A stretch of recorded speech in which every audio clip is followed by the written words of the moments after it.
Hello दोस्तों।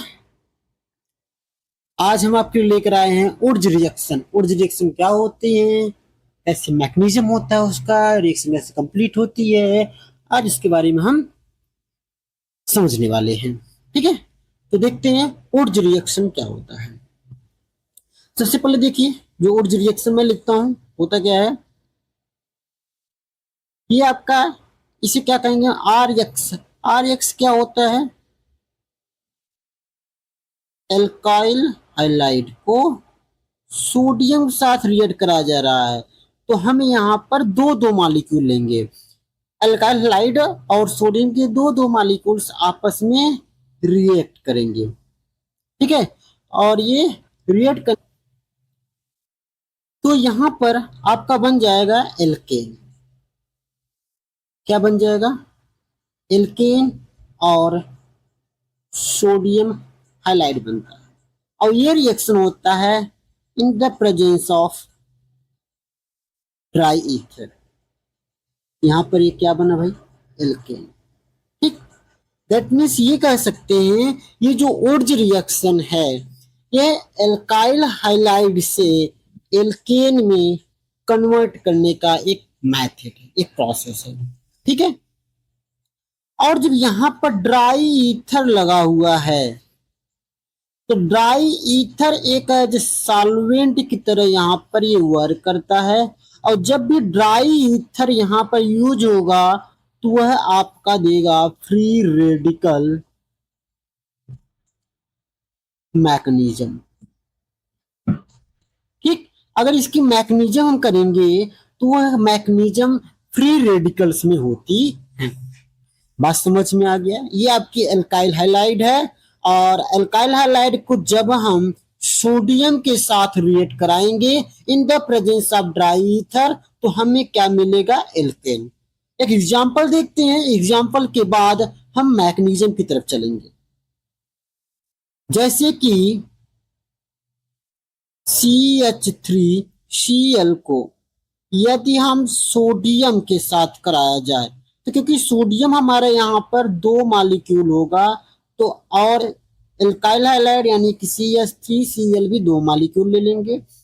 In the presence of dry ether में करा दिया जाएगा, तो ये किस में कन्वर्ट हो जाएगा, आपका CH3 और क्या बनाएगा, ये सोडियम क्लोराइड बनेगा।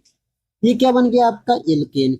ये रिएक्शन लिखने का प्रोसेस है, ये मैंने तो ऐसे लिख दिया है, लेकिन इस रिएक्शन को ऐसे भी लिखा जाएगा।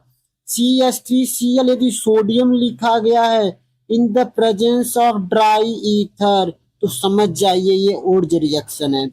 यहाँ कहने की, यहाँ कहेंगे सर दो मॉलिक्यूल्स क्या है, तो बैलेंसिंग रिएक्शन है, यहाँ दो आप लगा सकते हैं। और इस तरह से यह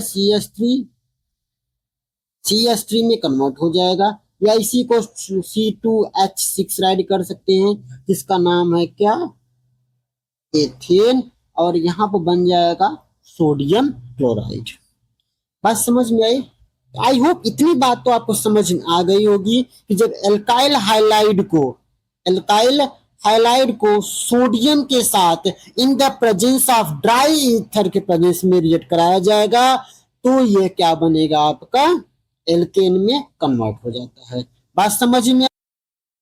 तो आगे देखते हैं इसकी मैकेनिज्म को। इसकी मैकेनिज्म कैसे होती है,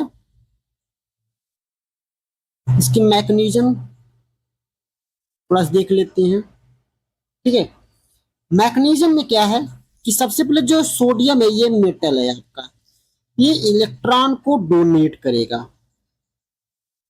ठीक, अब ये जो इलेक्ट्रॉन डोनेट किया है, ये इलेक्ट्रॉन किस पर अटैक करेगा, आपका आर एक्स पर। ये इलेक्ट्रॉन आर एक्स पर अटैक करेगा, तो यहां पर ये जो है ये बॉन्ड ब्रेक होगा, एक रेडिकल इस पर, एक रेडिकल इस पर, यानी यहाँ पर ये हो गया एल्काइल रेडियल में कन्वर्ट हो जाएगा। और ये जब जो है ये इलेक्ट्रॉन इस पे अटैक करेगा, तो ये एक्स पर क्या आ जाएगा, आपका माइनस चार्ज आ जाएगा। क्या आ जाएगा, माइनस चार्ज आ जाएगा।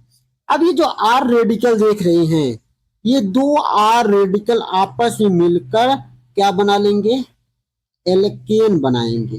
क्या बनाएंगे? एल्केन। और इसके बाद ये सोडियम और ये एक्स, ये आपस में मिलकर क्या बन जाएगा भाई? देखो सोडियम आयन और ये एक्स निगेटिव आयन जो है, ये बन जाएगा क्या? सोडियम हाइलाइड बन जाएगा। ठीक है, सोडियम हाइलाइट बन जाएगा। बात समझ में आई? ये क्या बना हुआ है? ये बना हुआ है एल्केन।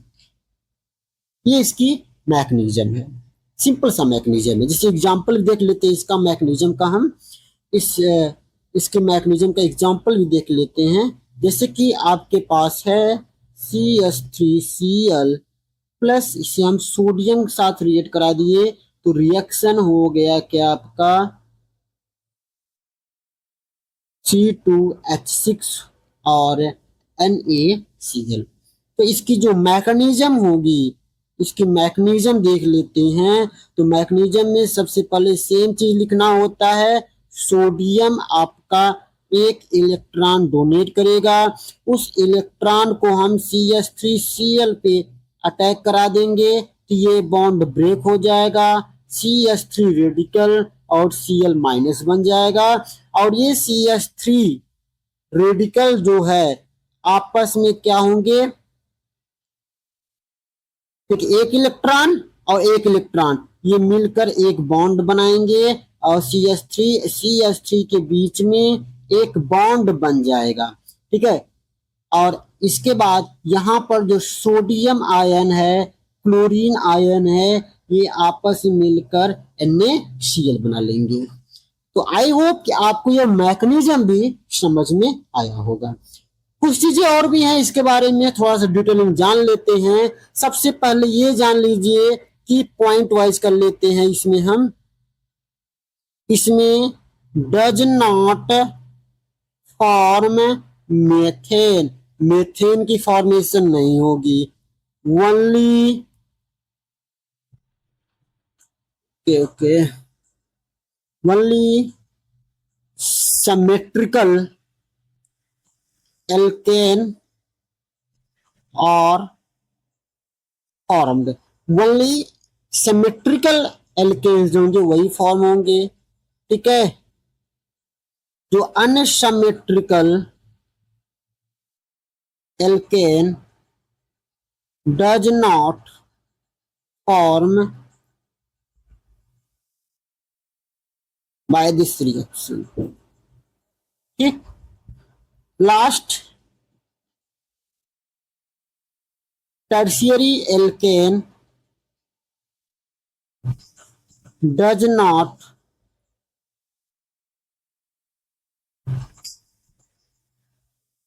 form, टर्सरी एल्केन की भी फॉर्मेशन नहीं होती है। तो दो तीन चीजें हैं यहाँ पर ध्यान देने वाली। एक तो यहाँ पर मेथेन की फॉर्मेशन नहीं होगी कभी भी, ध्यान दीजिएगा। ओनली सिमेट्रिकल एल्केन की फॉर्मेशन होती है, अनसिमेट्रिकल एल्केन की फॉर्मेशन नहीं होती है। और तीसरी बात जो कि इंपॉर्टेंट है आपके लिए, टर्शियरी एल्केन की फॉर्मेशन नहीं होती है। आई होप कि आपको समझ में आया होगा। यदि आपको समझ में आ रहा है तो आप इस वीडियो लेक्चर को यानी हमारे चैनल को लाइक करें, सब्सक्राइब करें। जय हिंद।